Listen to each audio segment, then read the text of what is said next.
Happy Monday, DawgNation. My name is Brandon Adams, and this is DawgNation Daily. Daily podcast for Georgia Bulldogs fans presented today by Pella Window and Door of Georgia. We hold our breath, hope for the best that the SEC all across the fruited plain can kind of get back to the business of football for this upcoming weekend. Of course, Georgia slated to play Mississippi State, which was not able to play last Saturday, so we'll be watching all of this closely. But based on some of the stuff the commissioner said as of late, I think the feeling is relatively optimistic about the upcoming week, although I did say that about the Missouri game last Saturday, and that fizzled pretty fast. So we'll keep our ear to the ground, our eyes on the ball here as Georgia gets ready for, hopefully, a game against Mississippi State and a return back to the friendly confines of Sanford Stadium for the first time in a while. So a lot to be discussed on today's show. It is John Stinchcomb on the way. Do a Marlowe's Tavern Insider update with him.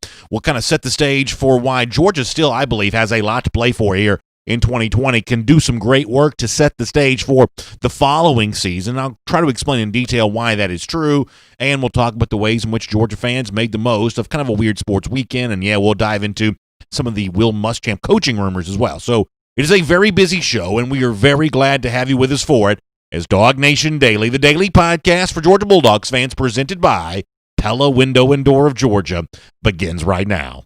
Today's episode of DawgNation Daily is brought to you by Pella Window and Door of Georgia, viewed to be the best. Presented by DawgNation.com, this is DawgNation Daily, the daily podcast for Georgia Bulldogs fans. Here's your host, Brandon Adams. So on Saturday night, I was watching what little college football there was on TV. It was a weird weekend, although I think we kind of made the most of it, and I'll talk more about that later on in the show. But I'm watching the Florida-Arkansas game. I was legitimately curious about this game. Arkansas had come in undefeated against the spread thus far this season. Even if Coach Sam Pittman wasn't there because he had contracted the coronavirus, I was still curious to see how the Hawks played in a big road spot. And obviously there's always a desire, even in kind of a disappointing result in the cocktail party 2 weeks ago. But for someone like me who's a Gatorade, anytime I can kind of tune in on TV and root against the Gators, I'm going to do that. I didn't expect Florida to play bad in this spot, and they really didn't. They coasted offensively and got themselves an easy win against Arkansas. And as I'm watching the game unfold, here's the thought that I had. There is obviously one big thing I got wrong about Florida this year, and I've justifiably kind of gotten some grief from that. A lot of Florida fans, even some Georgia fans, have said to me, BA, you said that Georgia was going to beat Florida. You got that one wrong, and I did. And, professionally speaking, I don't like getting something like that wrong. Personally speaking, I can't stand the idea of Florida having the upper hand on the Georgia Bulldogs right now. That's all really unpleasant. However, as I'm watching this game unfold on Saturday, one thought did occur to me.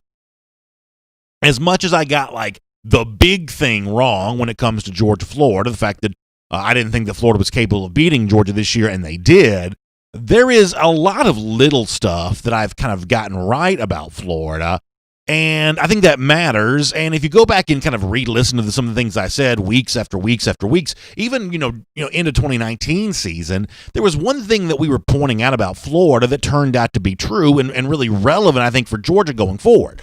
The one thing I kind of caution folks on is, hey, Florida has gotten really good at beating up on bad teams. And sometimes that can be a harbinger for future success in the games that really matter. And who knows, maybe against Georgia last Saturday, that was an example of that. Because a lot of folks were watching Florida-Arkansas on Saturday, and they were wondering, does Arkansas have Florida's full attention? Is this a case where Florida kind of feels itself a little bit after having beaten Georgia the following week, and maybe they're not as focused and attentive as they could be against Arkansas, a team that's proven to be pretty good at keeping it closer than the experts think thus far this year? Could Arkansas do that again? Could they catch Florida kind of napping a little bit? A lot of folks remember back in 2018 when after Georgia beat Florida that week, Florida goes on the very next game. They get pounded at home by Missouri in a really ugly game. It seems like Florida, seemingly at least anyway, had a big letdown game the week after the game against Georgia in 2018. But what we started noticing last year is that Florida didn't have any of that kind of stuff at the end of the game against Georgia a season ago. And this matters, and it's relevant for Georgia in a moment for reasons I'll explain. Let me give you some context for what I'm talking about, though. If you go back to the 2018 season, after Georgia beat Florida, beat it by 19 points there in Jacksonville, as I said before, very next week, Florida loses to Missouri 38-17. Then the week after that, a game that's a little closer than it's supposed to be against South Carolina, 35-31. For a team like Florida that did finish that year in the top 10, if you're a true national contender and if you're a true legitimate team, you're not getting beaten up by Missouri in your own stadium on homecoming. You're not, hanging around making it too close against South Carolina to the tune of 35-31. Same thing for Florida once they started the 2019 season. Remember how ugly the Miami game was, the interceptions that Felipe Franks threw in that game?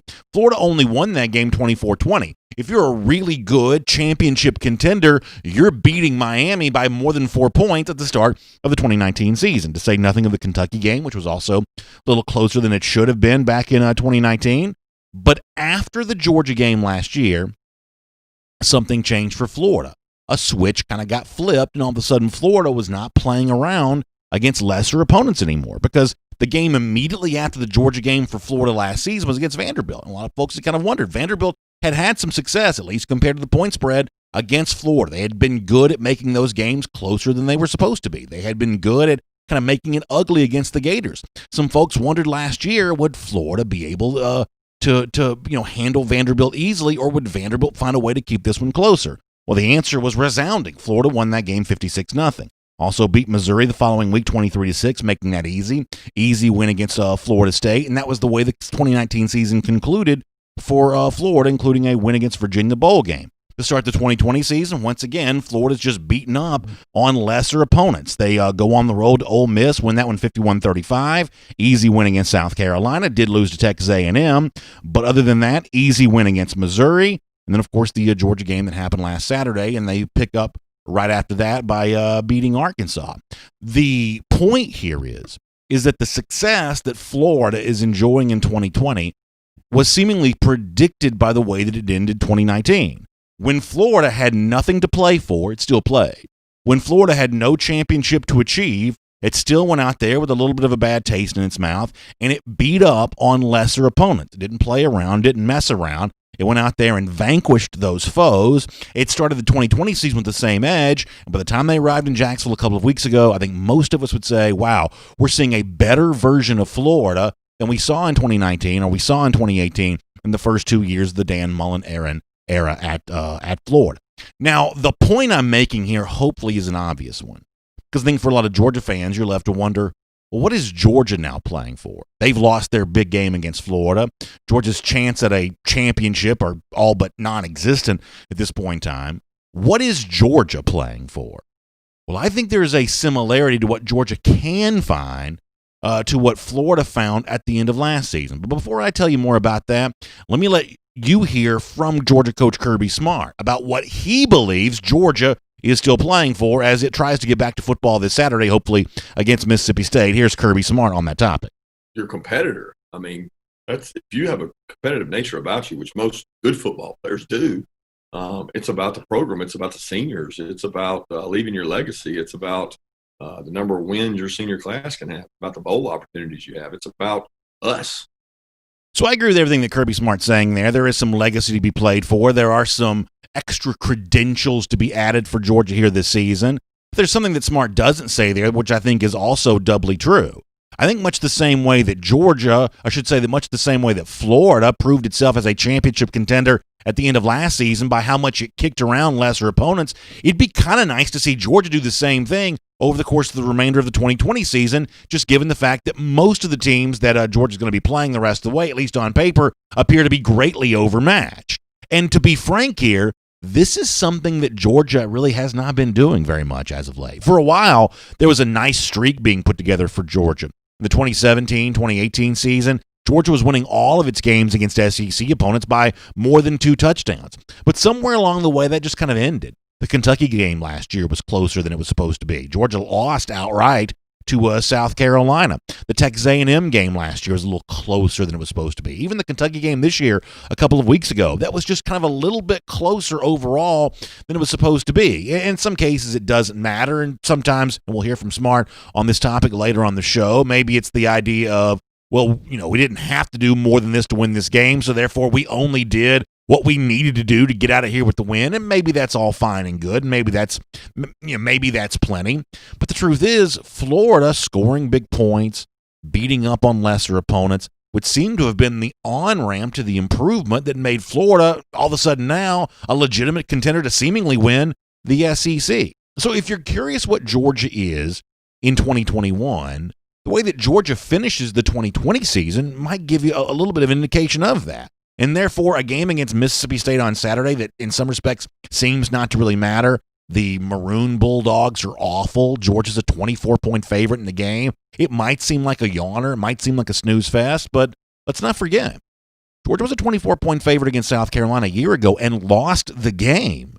So Georgia has something to prove in games like this. Is it still a team good enough to beat up on bad teams?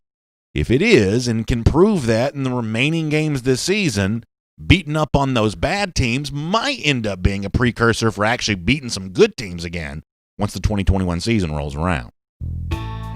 My name's Brandon Adams, and this is DawgNation Daily, the daily podcast for Georgia Bulldogs fans. Hello to you, and thanks for being with us no matter how you get to us today. Live on video, 10 a.m., Facebook, YouTube, Twitter, or in the radio at noon on Athens Sports Radio 960 The Ref, and we are available as a podcast wherever you find them, including the world-famous DawgNation.com. Really appreciate you being with us, and we are very thankful to have our friends at Pella Window and Door of Georgia for making all this possible. You know, I've told you about Pella Window and Door of Georgia for a while, but new news today, great new offer from our friends at Pella Window and Door of Georgia. So make sure you're listening close. If you're in the market and in need for energy-efficient windows and doors, you're watching the video, you see the cold weather outside. We're coming up on a winter season here in Georgia, and that means that when you have the heat turned on, you don't want that energy escaping out of your house. Better windows, better doors prevent that from happening. It's one of the ways in which just a improvement in your window and door quality can help save you money over the course of the long haul. And of course, there's nobody I would trust more than my friends at Pella Window and Door of Georgia for that installation process. And stay tuned for this. As I told you, a great new offer from our friends at Pella. Between now and November 28th, you can get 15% off your entire project, or no payments, no interest for 12 months. Big savings there from Pella Window and Door of Georgia. They offer in-person consultation if that's what you prefer. You can do this through the magic of video teleconference as well. Find out about all the installation options and everything Pella Window and Door of Georgia can do for you. Simply reach out to them online. The website to go to, pellabranch.com. That website, once again, pellabranch.com, or give them a call in their Dunwoody showroom, 404-445-2979. That's 404-445-2979. Pella Window and Door of Georgia is viewed to be the best. All right, it is a busy show for us. We'll get John Stinchcomb here coming up in just a moment. Before that, though, let's go around the doghouse. Here, assisted today by our friends at AAA. And the big news around the SEC this weekend, there were only 3 games on the field. Talked a little Florida there off the top. But the big news was the parting of ways, if you will, at South Carolina between the Gamecocks program and Coach Will Muschamp. And I think there's a lot of interesting stuff potentially to kick around with this. I'll do some of this with John Stinchcomb. I'll have some more thoughts on this before we're done on the show here today. But let me give you one big idea off the top on Muschamp not being at South Carolina anymore, what this means for Georgia, what this means for the SEC moving forward. I think we're looking forward to a scenario in 2021 where Nick Saban's influence over the SEC is smaller than it's been in a long time. You know, Muschamp has now been away from Saban long enough that he's not quite as much of a carbon copy of the Saban defensive style as, like, say, maybe Kirby Smart has been or maybe Jeremy Pruitt has been. I think a lot of folks will tell you that Muschamp has worked other places long enough that he's kind of found his own influences on the field. But make no mistake, the thing that made Muschamp desirable for Florida when they first hired him, and then for South Carolina when he got a second chance as an SEC head coach, I think the thing that made Muschamp really desirable there was his presence as a former Saban guy. Kind of talked like Saban, kind of sounded like Saban, kind of had that edge to him, the way that everybody kind of wanted with Nick Saban having all the success that he had at Alabama. But it didn't really work for Muschamp at Florida. And now it's over, and it didn't really work for him at South Carolina. And it seems like when South Carolina hires its new coach, whoever it ends up being, the odds are that person won't be a former Saban assistant. The same thing at Florida, who had Jim McElwain as head coach up until recently. He, a former Nick Saban assistant too. But when it didn't work out for him, Florida reached to a different, pool of coaches for its hire. They hired a guy they knew well in Dan Mullen. That's another program that kind of used to have the Nick Saban influence that doesn't really have it anymore. We just see around the SEC now a little bit of a smaller footprint for Nick Saban's impact in this league. In fact, the reigning SEC champion, LSU, Ed Orgeron, that's a guy that's from a different coaching tree than the Nick Saban coaching tree. The team that's going to, at least appears on its way to winning the SEC East this year, Florida, that's as I said before, a coaching staff that's kind of pulled from a different coaching tree, at least for the most part, than what Nick Saban has at Alabama. The Saban influence seems to be lessened. Now, obviously, the question comes, what does this mean for Georgia then? Georgia is still very much cut from that Nick Saban coaching cloth. Kirby Smart has been a head coach now long enough to be his own man and have his own credentials. But one of the things that initially made Smart attractive when he was hired at Georgia was his ties to Nick Saban and the success that Smart had with Saban in Alabama, and the fact that Smart was going to bring a Saban style here at the University of Georgia. For the most part, everything that made Smart initially attractive to Georgia is still very much in place, and those things that had perceived value before the 2016 season still have value now. But there's no denying that part of what has made Nick Saban successful here in this winter of his career is his own willingness to kind of pull from outside his own coaching tree and change some of the things that he's doing. You bring in Lane Kiffin as an offensive coordinator in 2014. When Kiffin leaves, you go get a Brian Dable. You go get a Steve Sarkisian, who had a lot of experience kind of outside the typical Nick Saban circle. Saban himself seems to have less of his own influence on the program that he's running. In fact, we've had former Alabama players say that on this very program. So I think it puts a spotlight on the perceived evolution that's taking place at Georgia. As Georgia tries to smooth out the rough edges that have prevented this team from winning a national championship, I think the way in which it does that is by also finding more outside influence. Continuing to give Todd Monken an additional voice for instance, on that.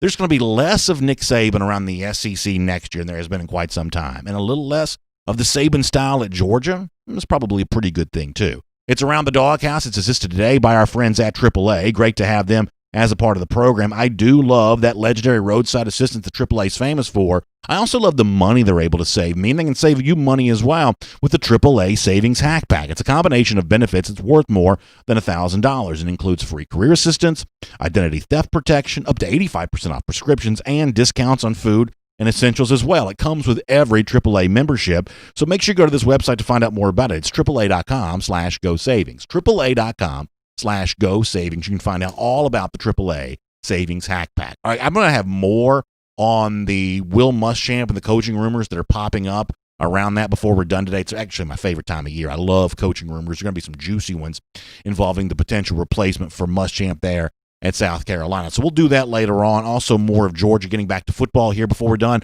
But for now, let's bring in an expert voice. Great addition to the program each and every Monday. Let's do a Marlowe's Tavern Insider Update. Let's talk to our buddy John Stinchcomb right now.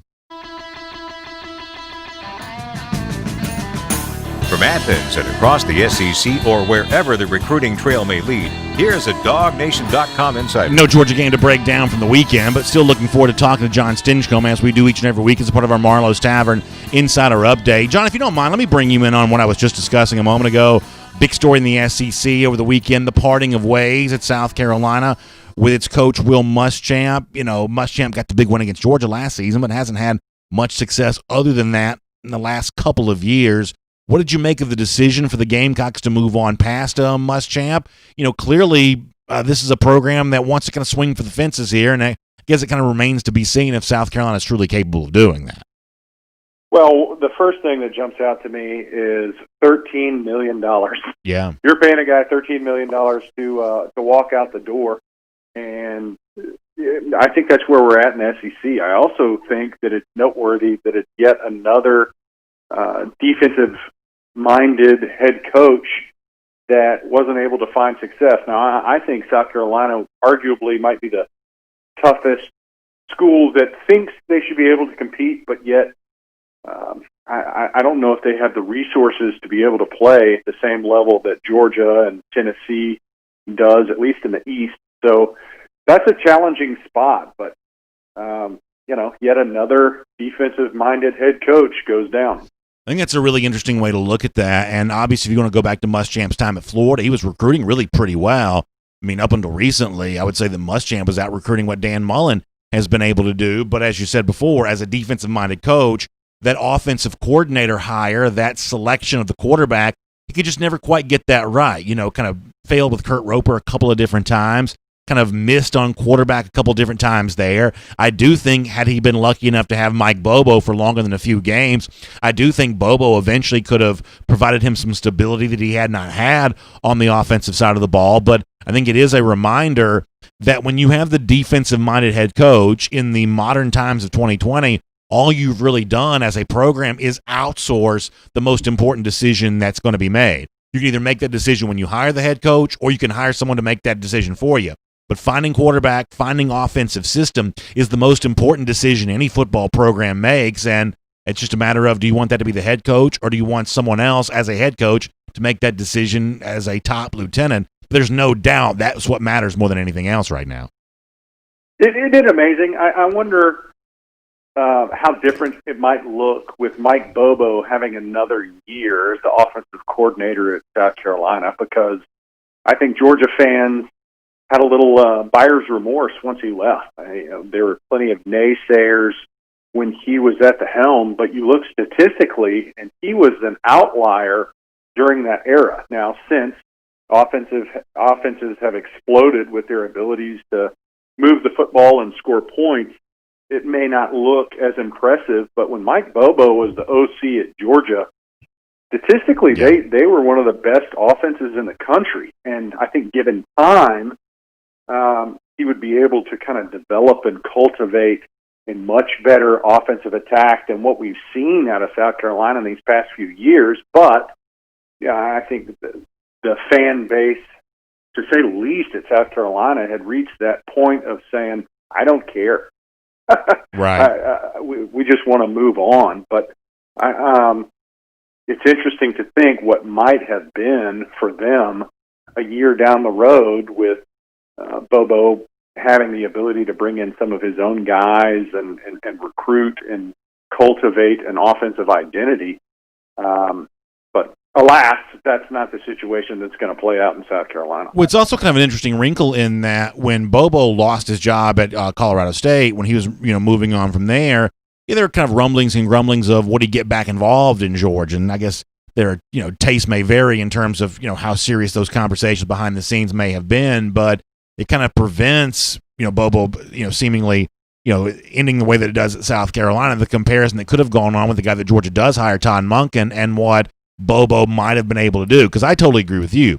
You go back and look at the Bobo era. I mean, it was very popular to criticize Bobo, but frankly, John, it's just kind of popular to criticize offensive coordinators in general. They always take the brunt of the criticism because every play that doesn't work in hindsight seems crazy to think that it ever would have worked, and so Bobo took a lot of that kind of stuff. But the numbers spoke for themselves. Georgia was averaging them 40 points a game in 2014. Putting up big yards. Really having great success in kind of a transitioning offense.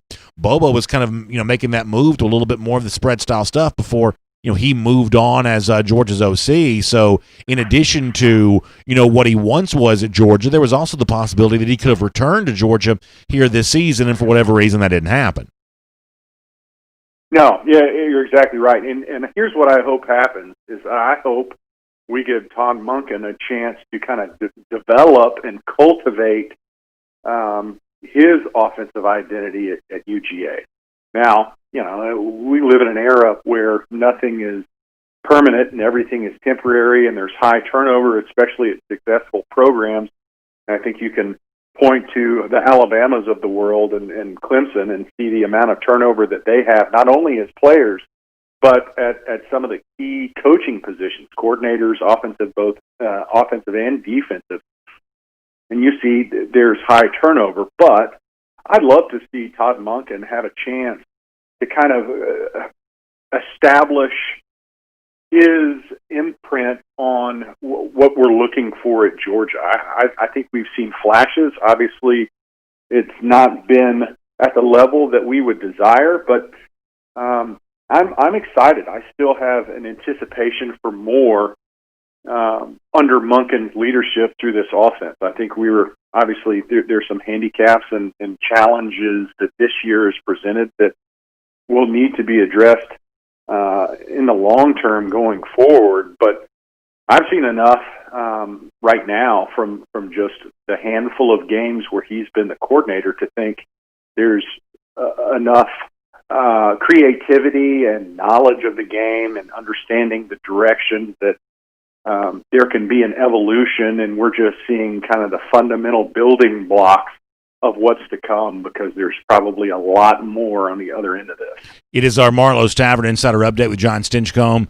And by the way, don't forget, speaking of Marlowe's Tavern Insiders, you actually can be a Marlowe's Tavern Insider yourself. If you're not, you should be, because it's the way to get the most enjoyable experience from Marlowe's Tavern. Because when you sign up to become a member of the Insiders Club, they're going to give you $10 off your purchase of $30 there at a Marlowe's Tavern. That's a great thing as we kind of head towards that holiday season. Marlowe's Tavern, always a lot of fun for that. Also, they're going to give you a special birthday offer as well. So check out the brand new Marlowe's Tavern app, or just go to marlowestavern.com to find out about all the special benefits you get from being a member of their Insiders Club. Make sure you check that out today. All right. So, John, we had kind of a weird weekend in the SEC, only 3 games taking place because of the various coronavirus stuff, including an outbreak at Missouri, which prevented Georgia's game from taking place. And now we're getting late in the season. The SEC seems really willing to pivot on all of this, giving you the mobility now to, on Monday, schedule a different game with one of your other opponents if they're available and your current opponent is not.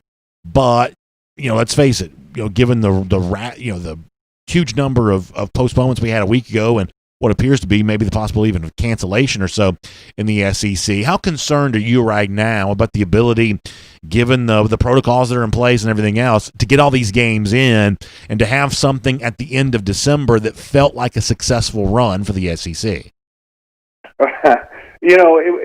I would care more, I think, if we hadn't lost 2 games. I know that sounds biased, and I'm right there with you, John. I know what you're talking about. Right. So, I appreciate the fact that they're trying to make as we all are, you're trying to balance safety with going about the regular as close to regular as you can do. We all knew when the SEC was at the forefront saying, hey, we're going to have a season, that it would come with challenges. And I think the flexibility, the plan that they've had in place has been one that they're willing to adapt. And that's commendable, because to think that you'd have it perfected out of the gates in such a climate that we were seeing in late July and August, knowing that there were so many variables and unknowns, I've appreciated their approach. And I think they've tried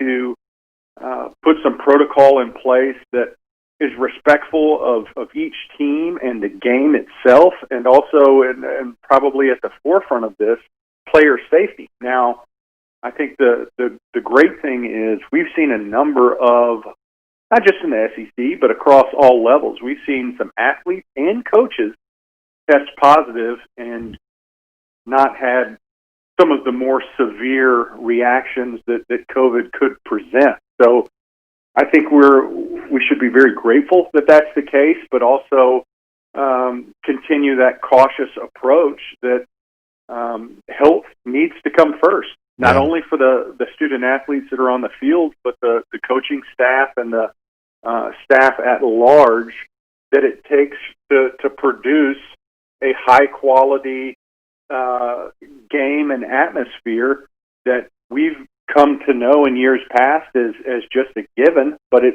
very much is not in today's climate. Yeah, I mean, I will say, and I'm like, obviously this would matter more if Georgia seemed more likely to win the SEC East. It's only a remote possibility now, but even apart from that, there is a sense of pride for me in watching the SEC succeed in doing this when a lot of other conferences initially thought it would not be possible. And I would say that for the most part, even with the weird weekend this past Saturday where most teams, were not playing, I still feel like the SEC has been pretty successful here. We're at the doorstep of getting this finished. As much as it pains me to say, Florida's kind of proven itself to be the best team in the SEC East. I'm not really quite sure how many of their remaining games they still need to play. Same thing for Alabama in the SEC West. I think we still need an Iron Bowl. I think we still need an Egg Bowl. And frankly, Texas A&M needs more games to kind of show if it's worthy of being in playoff consideration as that other team in the SEC.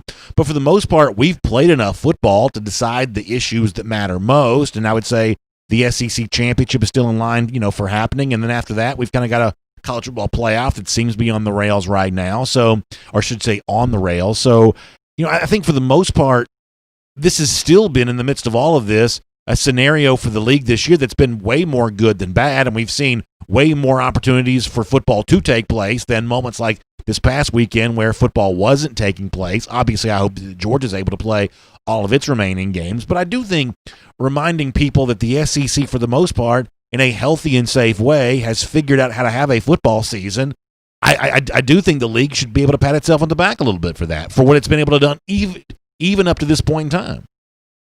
Absolutely. And I'd also recommend enjoying the journey and not just the destination, because being able to watch SEC football on a Saturday was very much in jeopardy. And up to this point, I'm grateful that you and I have been able to talk every Monday and Thursday about football games taking place, and done so in a way that, golly, there was such a smattering of offerings across all the landscapes. But Georgia's had home games that have had 20,000 plus fans be able to attend and do so in a safe way that was well thought out. And this season was always going to be different, but man, we've been able to talk football. We've been able to watch our favorite team get out there and play. And, it probably isn't going to end in that national championship that we had all hoped for at the beginning of this season and even a month ago. But, man, we get to watch Georgia football, and this journey has been one that I'm grateful for. Quite honestly, when we were talking in July of saying, what's the psyche going to be of all this Bulldog Nation if we're not watching any football at all, I'm grateful that we don't have to live that out. Yeah, I think it's exactly right. Let me finish with this. Speaking of what's going to happen the rest of the way for Georgia when it does play games, I talked about this before you joined us, John, that I'm curious to see the point differential by which Georgia can win these games. Georgia, on paper at least, does not appear to be playing a team that's really all that capable of threatening it. Georgia's going to be double-digit favorite in almost all these games, maybe even all of them. South Carolina's even now fired its coach. That was a potential revenge game that feels like it has a different flavor now. But how badly Georgia beats these teams, I do think sets up as a precursor for what it might be able to do in 2021. I think we saw that with Florida a year ago. It really handled its business and dominated teams after losing to Georgia. It'd be nice to see Georgia do the same thing to set itself up as a team ready to make some more noise in 2021. Are you buying that? Yes, I can't wait to see the maturity of this team. Despite all the naysayers and the negativity that has surrounded, and a lot of it's been earned. You laid an egg against Florida, and offensively, it's not been the production that we all were hoping for when your expectations are as high as where they are for Georgia. So there is still plenty to prove, and I think with a new OC and a lot of new faces and places that we've become very complacent with, Jake Fromm in his spot, the young running backs there, the development of the wide receivers, speaking specifically to this offense, the excitement but yet untapped potential that we've witnessed from the tight end position. I mean, you think of Washington's ability and just the intrigue there, Fitzpatrick having his opportunities and kind of coming into his own, but yet there's been some missed opportunities there. Yeah. So how does that develop and how does that continue to grow, not only for this season, but also looking forward into 2021 and beyond? Yeah, I think it's exactly right, John. I can't wait for the rest of this season, and obviously looking forward to seeing how that could become a foundation for future Georgia success there as well. John, I appreciate you being here, a part of our Marlowe's Tavern Insider Update here today. I look forward to seeing you coming up this Thursday as we return back to DawgNation Happy Hour as Georgia gets ready to be back between the hedges for the first time in a long time. That in itself is something fun to think about. So I'll look forward to those discussions then. John, thanks for being here on our show today. PA, won't that be better than having to watch a Florida performance where, we didn't have a Georgia game, so I'm sure I wasn't alone in watching a little piece of that Florida game. and seeing Trask once again thrash a defense, and hear the discussion start surrounding a Florida player in the discussion for a Heisman Trophy, which is borderline nauseating, and Dan Mullen creating space on offense and all these open wide receivers. And I don't want to talk about that kind of stuff yet. I want to talk about Georgia football. So, I'm right there with you, John. It was not a pretty thing to watch on Saturday, although I found myself maybe masochistically just kind of continuing to endure it. But it was not fun to watch Florida look so successful on offense on Saturday. I'll gladly admit that. Absolutely. So can't wait for Georgia to take the field again. All right. Thanks, John. Appreciate it. All right. Have a good one. Go Dogs.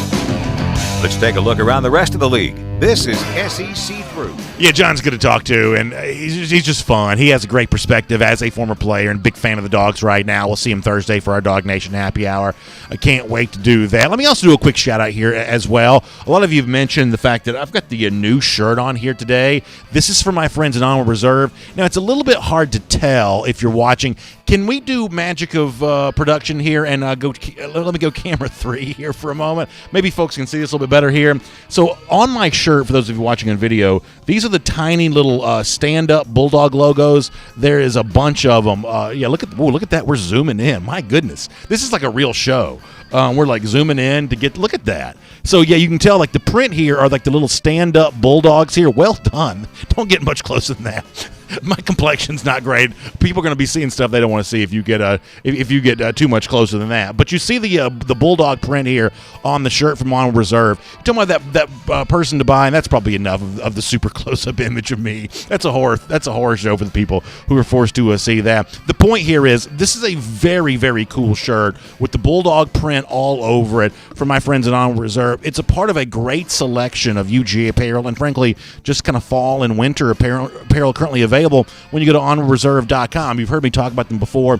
Our buddy TJ Calloway and the whole team over there, kind of born out of Athens. TJ's a UGA grad. They got the great store in downtown Athens, also Atlanta location as well. Got a new one opened up near me over there at the Avalon.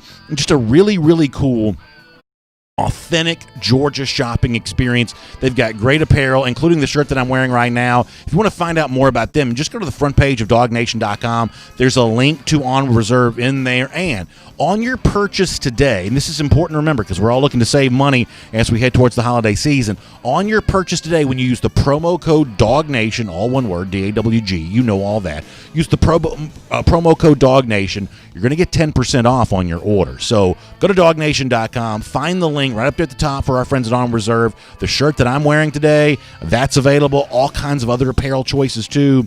Use the promo code DawgNation and save 10%. Not too soon to start thinking about your holiday shopping, and I can't recommend anybody more than I'd recommend my friends at Onward Reserve. Love them. Athens original. Check them out online. Go to DawgNation.com for a lot more on that. All right, let's get into these Hugh Freeze, South Carolina coaching rumors, everything else related to this now that Will Muschamp is out there in Columbia.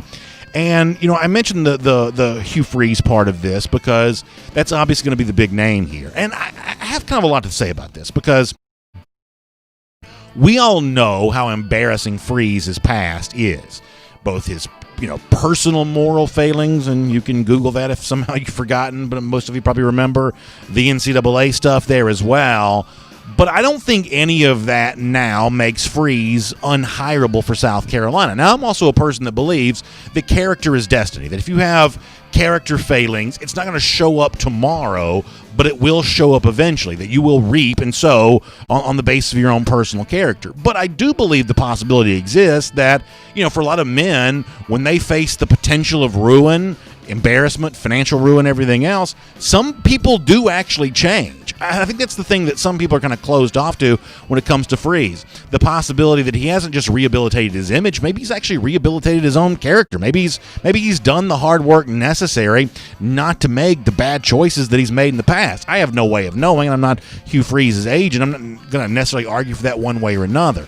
But I don't think we want this to be the standard we have in life, that it's immoral to hire someone who has had a previous moral failing. I don't think you want to do that. I don't think you want to set the standard that morality is kind of based on guilt by association. I think you got to be really, really careful doing that, because all of a sudden you've closed off entire categories of people from ever having a chance to rehabilitate their lives. And it's easy to think Hugh Freeze doesn't deserve that, because I know Freeze kind of comes across like a clown and nobody likes hypocrisy, and it seems like Freeze has had a lot of that.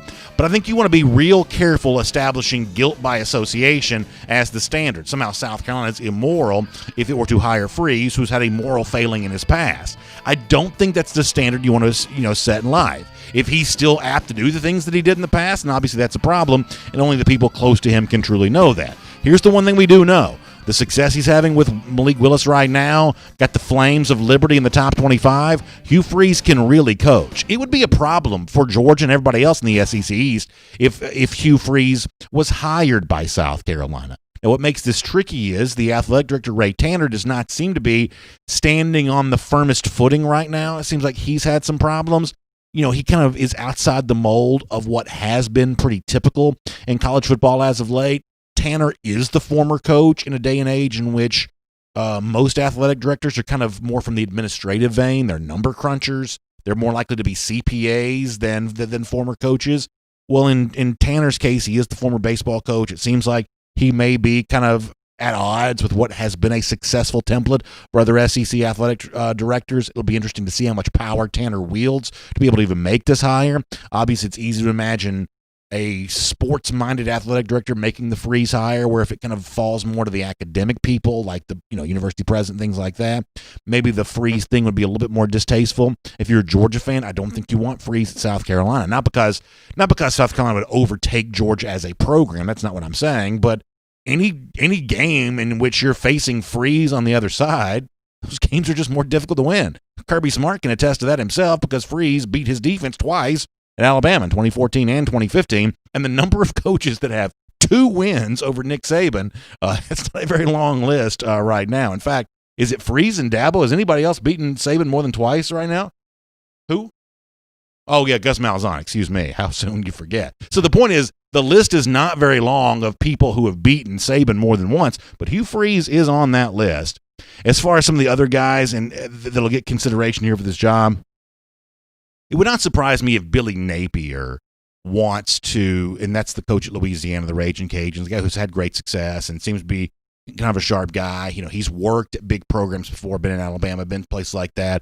He's a little bit of a recruiter. It would not surprise me if maybe Napier has his eye on a different job. I think he's one of the real rising stars in the coaching ranks. There's a chance that people think that Freeze is the pie in the sky name, whereas Napier's the more legitimate choice. I'm not quite so sure that Freeze can do much better than South Carolina, given the baggage that he has. Napier may feel like he can eventually do better than that. It would also not surprise me if Joe Brady, the former LSU passing game coordinator, gets some consideration here. I don't think Brady would take the job. I think Brady wants to be an NFL coach, and I believe he will be a head coach in the NFL. But much the same way a year ago, Joe Judge used rumors connecting him to Mississippi State, and lo and behold, he's the coach of the New York Giants shortly after that. Brady using some leverage of potentially becoming a college coach to maybe get more overtures from the NFL. Wouldn't surprise me if that eventually happened. And I guess the other name to watch for here seems like there's some rumblings for Shane Beamer. And, on the basis of some of the South Carolina message boards that I saw, Beamer is not dead on arrival with Gamecocks fans. It seems like they'd be interested in him as a possibility. There's also a thought that if Beamer comes, he might actually keep Mike Bobo, but it's way too early in the process to know much about that one way or another. I do love coaching rumors, and this South Carolina deal, because of all the twists and turns, booster involvement, kind of a self-important university president, former coach, athletic director. We may have some juicy stuff going on here with the South Carolina job. I think that could be pretty interesting. All right, let me fly through a couple of other things real quick, because I've gone way late on this. I thought it was very interesting. Of the 3 SEC games this weekend, the only game ended up being a little closer than the experts thought it was supposed to be was the game involving the team with the less high-powered offense. Vanderbilt comes back a little bit on Kentucky, makes that one close late, whereas the high-powered offense of Ole Miss, the high-powered offense of Florida, they pull away from their overmatched opponent. Obviously, everybody makes a big deal of the Lane Kiffin, clipboard toss and everything else. It seems like this weekend, another example of a connection between playing fun and also winning, avoiding upset by leaning into what makes a team fun to watch. the correlation between that and Georgia ought to be obvious. Michigan has another bad loss on Saturday. This is one of those things that I'll just end up being very wrong about. A lot of folks love dunking on Jim Harbaugh right now. I am ineligible to dunk on Harbaugh because when he was hired by Michigan, given the success he'd had with the 49ers, given the success he'd had at Stanford, I thought it was a obvious choice. I thought that Harbaugh would be very successful there. Boy, I have turned out to be really wrong about that, and it's kind of, to me, inexplicable about why I am so wrong, and the folks at Michigan, why they've turned out to be so wrong about this. Harbaugh had legitimate success predating his time with the Wolverines, and it is just not working there in Ann Arbor, and we will make that your SEC through.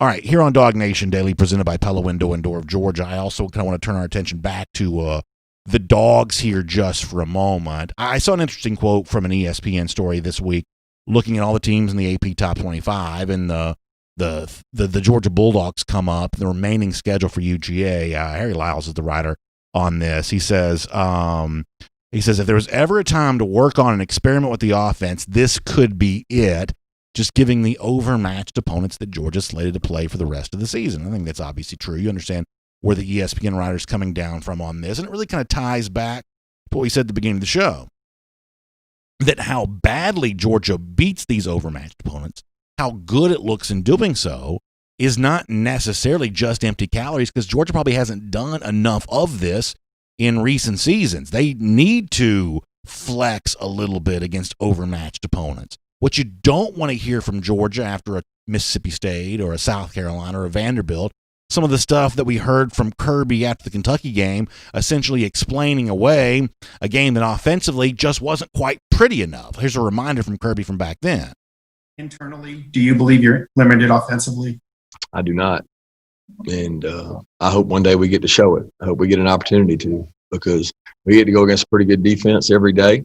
I see them. I see them pass pro. I see them throw and catch the ball. I see us run the ball. I see us play action. I see a lot of good things out of our offense. And unfortunately, we haven't been able to see them yet. And a lot of that today was due to a ground and pound ball control by them and a few unfortunate turnovers.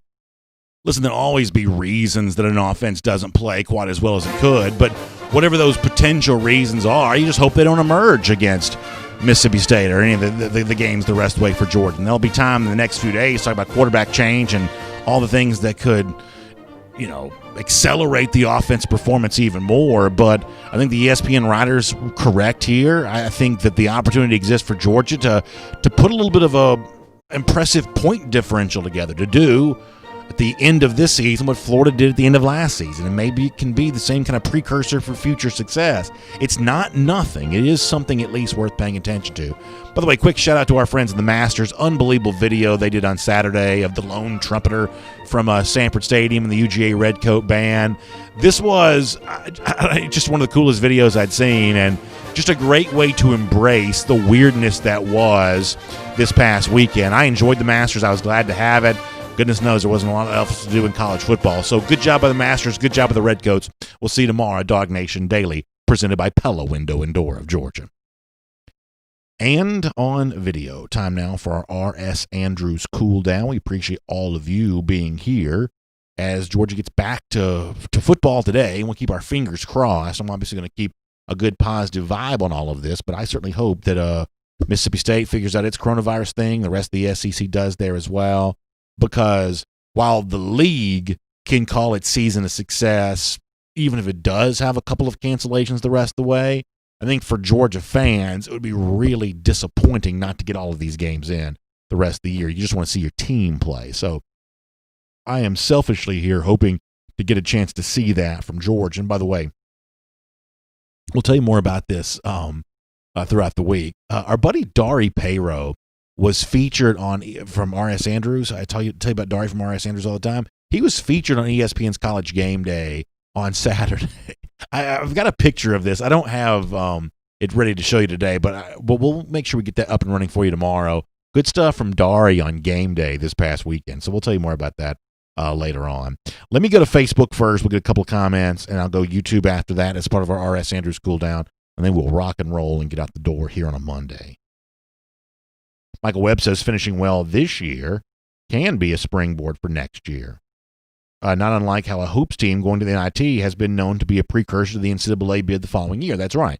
Sometimes in football you have misleading versions of that, false positives of a team that wins its bowl game. For instance, Tennessee beating Indiana in its bowl game last year. Vols are back, baby.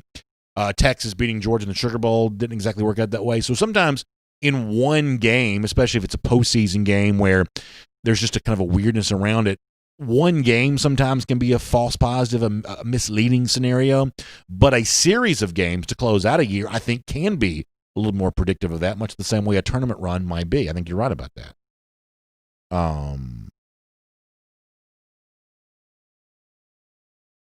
Clinton Thrift says ground and pound isn't exciting enough, and that's why Georgia doesn't get the respect it deserves from announcers. That may be true, but I think if you look at the SEC this past weekend, exciting football was also winning football. I'm not going to make too big of a deal out of small sample size, but a lot of people would have said you had 3 teams favored by more than around 2 touchdowns. So the least exciting team was the one that didn't cover, right? Kentucky ground and pound, hung around, let Vanderbilt get close there at the end. Whereas Ole Miss, bad defense, good offense, they're pulling away from South Carolina late. Lane Kiffin throwing clipboard in the air. That's entertaining football, but it's also winning football. Florida, listen, this stinks. I can't stand this. But in addition to playing winning football, Florida's also playing entertaining football as well. And by the way, it looks like they kind of hit on that Justin Shorter transfer. It's like Kyle Pitts is not playing. I almost thought Justin Shorter was Kyle Pitts a couple times. Shorter's huge. He's enormous. For Florida on Saturday, winning football was entertaining football. I think that we are in a day and age now where the best teams in college football are also the most fun teams to watch. Maybe that didn't just always be the case. For those of you who remember like the old WAC, the Western Athletic Conference, it used to be that fun football was 6 and 5 teams, or in 12-game schedule, 6 and 6 type teams. That wasn't necessarily the winning formula. But which great team in college football in recent years has not been also very entertaining to watch? I think you've got to be pretty honest about that. Randy Hall says ground and pound was great when it was Nick Chubb and DeAndre Swift and running backs like that. Yeah, for a while it seemed to work. Philip Jordan Wells says offense sells the tickets and the pollsters. But it's also outright just winning games. Teams are winning games by piling up huge numbers. I think that's important to know. Christopher White says we're going to talk about Mondon and his commitment this Wednesday. Yeah, so we did a lot on Mondon on Friday, and we'll continue to do that as we head towards the week as well, for sure. Steve Highland says dogs need to utilize their tight ends. Yeah, I hope they do.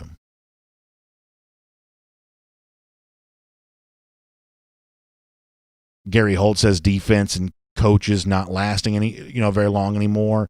Yeah, and some people criticize South Carolina for spending the big money to buy out Will Muschamp. I even saw Dennis Dodd from CBS Sports question the morality of doing that. I honestly don't understand that. People are going to make the false equivalence between the athletic department and the academic institution, whereas there have been, I guess, South Carolina academic furloughs. But ask yourself this question: how much money would those university employees be making on a yearly basis if there was no football team? The athletic money, the academic money are separate piles of money, but the presence of the athletics makes the academics far more prestigious. That's why these big schools play the big sports game. They understand that. They're not gullible, and they understand the way in which big time athletics contribute to a rising tide of academics. So that's a false equivalence in my mind. Louis McElroy says, not just tight ends or ground and pound. We need the whole damn offense. Yeah, I understand where you're coming from on that.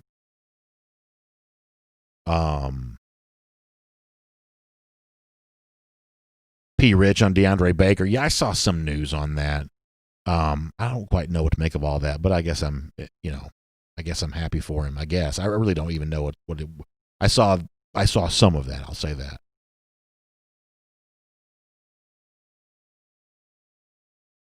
King Sacco on the subject of Kyle Trask. Yeah, listen, Trask had a great season. You're not going to hear me say anything other than that.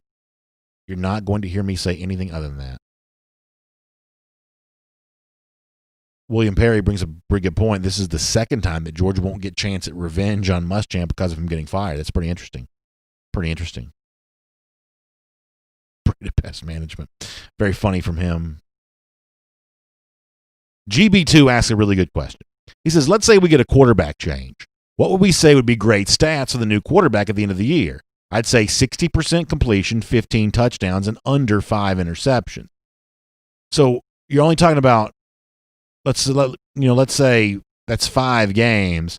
So you're giving him 3 touchdowns, 1 interception per game, 60% completion. I think that sounds about right, I guess, in terms of what you'd feel pretty good about.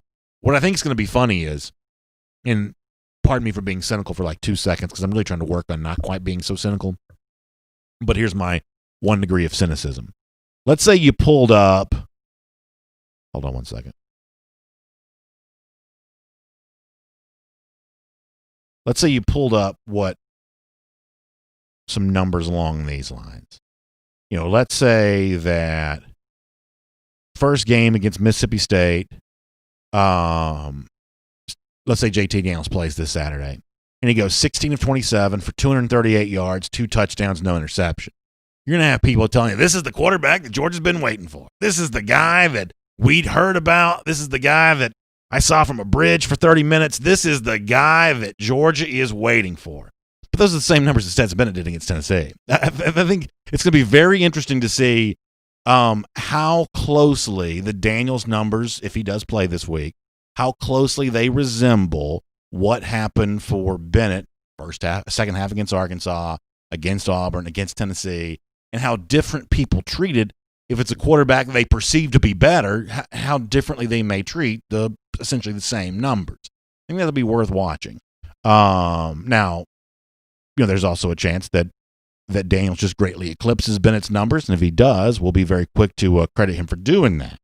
But I do think it'll be interesting to see how much if Daniels plays the majority of the game on Saturday, how much those numbers resemble some of the better moments for Stetson Bennett, and how different the reaction to some of it might be. I think that could be kind of interesting.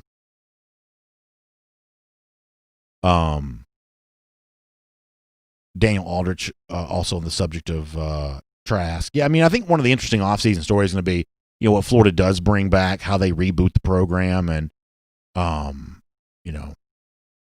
look, that cocktail party is going to really matter for Georgia again next year for sure.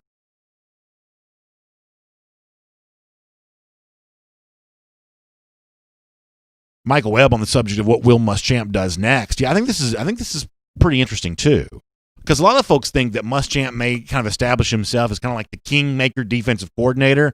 Going to a place that doesn't have a great defensive coordinator and providing some solid defensive play. But the honest truth there is, the last time Muschamp was a defensive coordinator, he had a disastrous result. He was awful at Auburn back in a year in which the Malzahn offense was still kind of cranking up pretty good. What was this? This has been 2014 or 2015. I forget which year it would have been. I guess it's 15. Yeah, 2015. He was the Auburn defensive coordinator. They were barely in the top 100 of most of the defensive metrics that year, and the Auburn offense was actually still moving it pretty good. Had they been better defensively, they probably would have won more games. So I don't know that Muschamp is he'll have a chance to be a coordinator if he wants to be one, but I don't know that he's quite the kingmaker as a defensive lieutenant that maybe some people are going to give him credit for being, or assume that he will be. Muschamp's another one of these guys that I'm just pretty wrong about, because I have been of the belief that, he's proven he can recruit. Even at South Carolina, he had decent recruiting success. He's missed on the coordinator, kind of missed on the quarterback. I just thought Muschamp would eventually stabilize himself as a coach. Hasn't really happened. I think the chances of him still eventually finding success, as somebody mentioned, maybe it's outside the SEC, maybe it's in a place where the expectations are just far lower. I'm just making up places here, but does Muschamp excite NC State fans, or just trying to think of a place that he could go that's in the Power 5 level, probably still connected to the South somewhat. I think that Muschamp's a guy that probably works in the South pretty well. Is there a Muschamp at Texas Tech, or somewhere along those lines? Is there a place that Muschamp could go and get people excited and kind of, find a way to have another 10 years of head coaching career. Because I'll admit, and some of you have given me, grief for this. I have always thought he was going to kind of shake off the doldrums and do a little bit better than he's done. But he's had his chances a couple times in the SEC, and it has just not worked. Gary McConnell says that Muschamp would have been one of the guys in on some of the recruiting over that defense that just went pro for Auburn. Yeah, he has been a good recruiter in the past.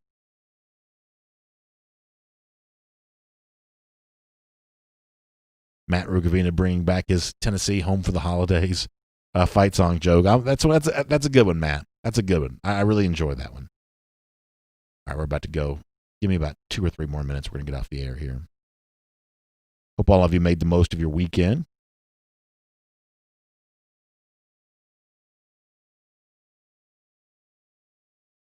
Clinton Thrift says, BA, will we turn Monken loose to the air raid if we get a quarterback playing well, or do we continue once we get the lead to kind of tone it back down and pound the football? Yeah, I mean, that right there is sort of the classic debate among Georgia fans of, we watched Florida last year, just annihilate Vanderbilt, handle, overmatched opponents very easily, and Georgia fans are left to wonder, well, when is Georgia going to break out the real playbook or break out the real quarterback or, break out the real offense?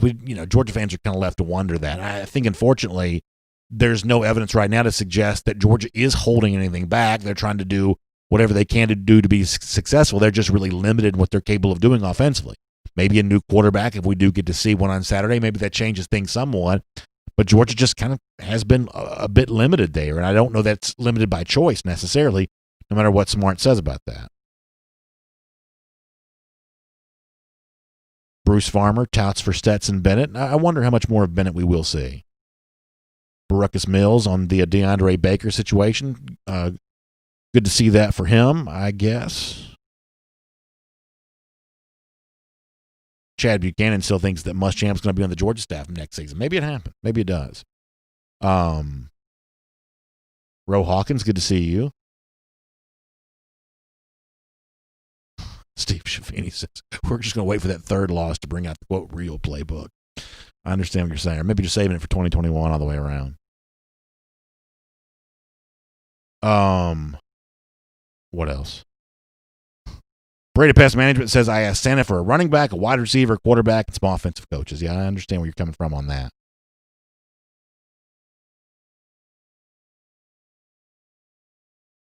All right, what else? I think we're getting ready to go here. Harris Martin says, any SEC team could use Muschamp as a defensive coordinator. Maybe so, but as I said before, the results from the last time as a DC were not good. Nature Gator already excited about more of Emory Jones. Hey, listen, I guess anything's possible, I guess. Green Soldier says, what are the chances we see Bennett starting? So Kirby was certainly open to the notion that a healthy Bennett would not start, because when he was asked a Monday ago, if that could be the case, he said, great question, essentially saying that practice would determine it, I guess, giving more reps to more guys. So that doesn't prove what Kirby Smart's going to do, but it certainly doesn't prove the idea that if Bennett's healthy, he just slides right back in there. It seems like prior to all the weirdness of the weekend that they were open to looking at something different, and maybe that continues now. Smart will speak, less than an hour from now. I'm sure he'll keep the cards close to the vest, and I think there'll be a lot of questions with the anticipation that quarterback change is coming. So we'll see if Smart does anything to throw water on that today. All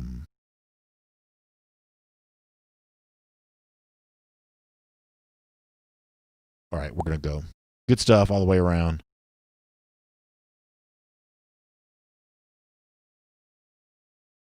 All right, really appreciate everybody being here as a part of DawgNation Daily, presented by Pella Window and Door of Georgia. Thanks for being here as part of our R.S. Andrews Cool Down as well. Make sure you check out the AJC for your Atlanta news now. Always a great way to find out about what's going on in your world. AJC, Atlanta News Now, really good stuff all the way around there. Some good stuff to kind of give you an update on. More coverage of the Masters, what happened this weekend in Augusta. You can find that there. Also for the what's next for the Hawks, what's next for the Falcons. And we got a virtual version of the AJC Peachtree Road Race upcoming as well. You can find out more about that online at ajc.com as well. Get your Atlanta news now at ajc.com. Thanks for being here for our R.S. Andrews Cool Down today and a part of DawgNation Daily presented by Pella Window in Dorf, Georgia. Y'all have a great week. I should say great Monday. I'll see you back here tomorrow. Make sure you check out R.S. Andrews for all your air conditioning, your heating, your plumbing, electric needs. Find them online at rsandrews.com. If your water heater goes out, in many cases, R.S. Andrews can replace it for you the same day, but you need to find them online at rsandrews.com. You have a great day. I'll see you tomorrow. DawgNation Daily, presented by Pella Window and Door. For more DawgNation videos, check out youtube.com/DawgNation.